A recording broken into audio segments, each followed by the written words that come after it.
Hey everyone, happy 4th of July. I have a special Sac Beer Show for you today. Trying something a bit different.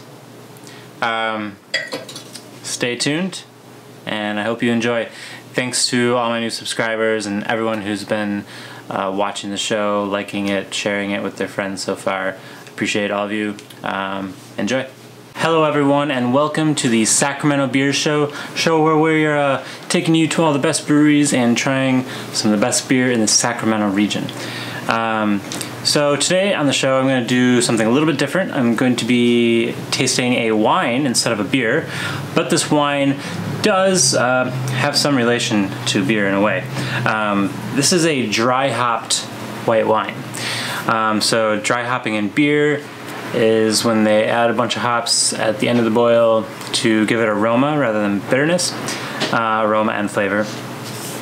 So this wine has also been dry hopped to kind of give it some of those citrusy aromas. I believe this was dry hopped with Cascade and Citra hops. Believe that was it. It doesn't say here on the bottle, but and this particular wine is a 2015 Picpoul. Picpoul is a rhone varietal white wine grape, and this is from Holly's Hill in Placerville, California. So nice local wine. Anyway, let's give this a try. Should be interesting. Are we live streaming? Cool. Hello everyone on the live stream. Oh. So,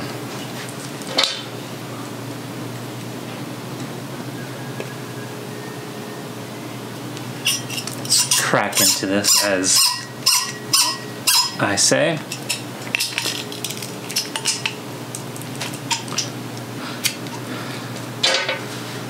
All right.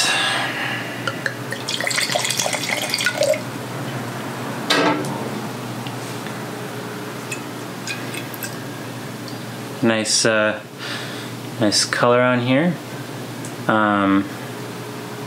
Didn't know if there might be like sort of a green tinge from the hops, but there definitely is not.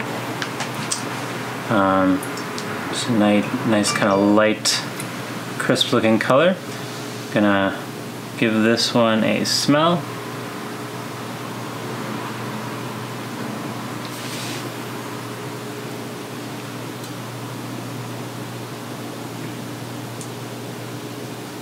Getting kind of green apple, honeysuckle, pear, juicy pear. Not getting the hops right off the bat. See if that changes once I dive into this.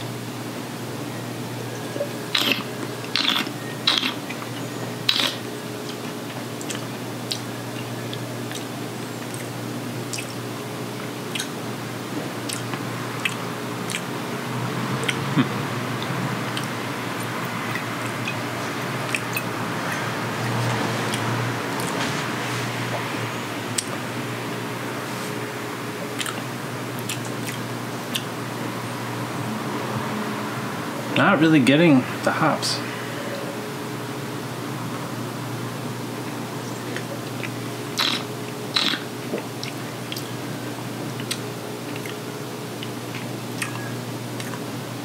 But a nice sort of off-dry white wine. Medium acidity, medium body. What is this, like? Doesn't say. If I had to guess, probably about 14. Oh, it's 14.8. Yeah, I can actually feel like kind of warming sensation.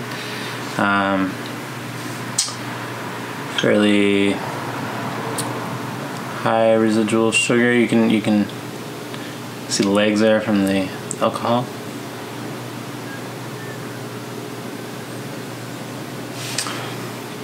Maybe it's because I've been smelling so many hoppy beers lately, and in a beer, the hops are definitely going to be in your face, right?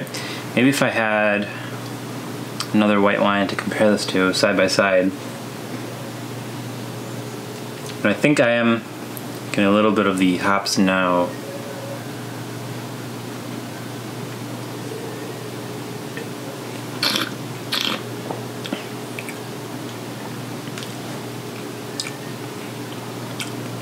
very slightly in the aroma, and then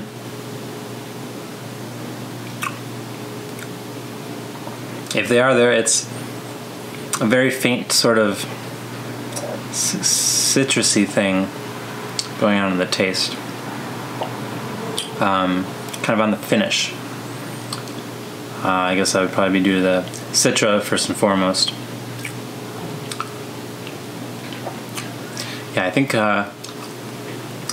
I've spoiled my palate a little bit, having so many hoppy beers lately, that this one doesn't come across as hoppy. I mean, it's not supposed to be a hoppy wine, it's just dry hop to give it a little bit of that sort of grassy, citrusy aroma, and maybe a little bit in the finish. So overall, I like it. I would like to explore further this style of wine. I don't think too many winemakers are doing this in the States. Winemaker Josh over at Holly's Hill, I know he's working on another batch for next year, and hope he continues to experiment down that route.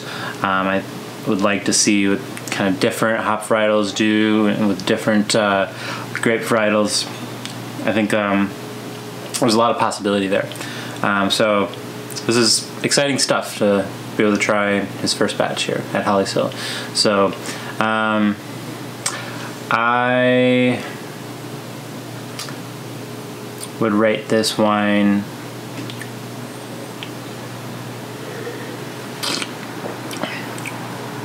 granted, I don't do wine reviews, but something like a 93. You know, nice kind of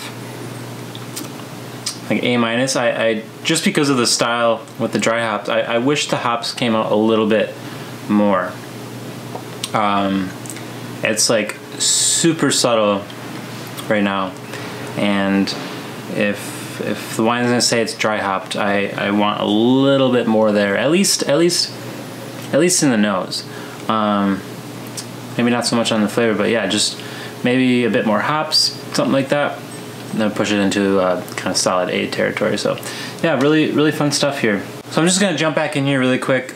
Upon further thinking about this wine, I have some ideas. Now, when I tried this at the winery the day he released it, I do remember getting more hop character. Now, beers that are dry hopped tend to lose a lot of that character over a month to 3 months. You know, after 6 months, a lot of that is completely gone. It was pretty delicate to start with. And I've been sitting on the bottle for maybe a month now. It was probably bottled somewhere between a couple weeks and a month before they actually went on sale. So, my kind of hypothesis is that a lot of those delicate dry hop characteristics that can be so fleeting in beer are just as fleeting in wine, and I just wasn't in that headspace to like drink this fresh like I would a hoppy beer. I would try to drink as fresh as possible, as closest to the brew day as possible. With wine, you know, it's usually okay to sit on it for a while. So although I did keep it chilled the entire time, it has been probably a couple months now since bottling. So I think, like a lot of hoppy beers, after a certain amount of time lose most of that hop characteristic. I think this wine too has lost that. So in the future, I'll try any new releases as close to the bottling date as possible. So I'm gonna add that to the review, and now back. That's it. Now I'm gonna cut back to the end of the show. Bye. So until next time, please subscribe, like the videos, share them, and I'll be back with more beer reviews. Cheers.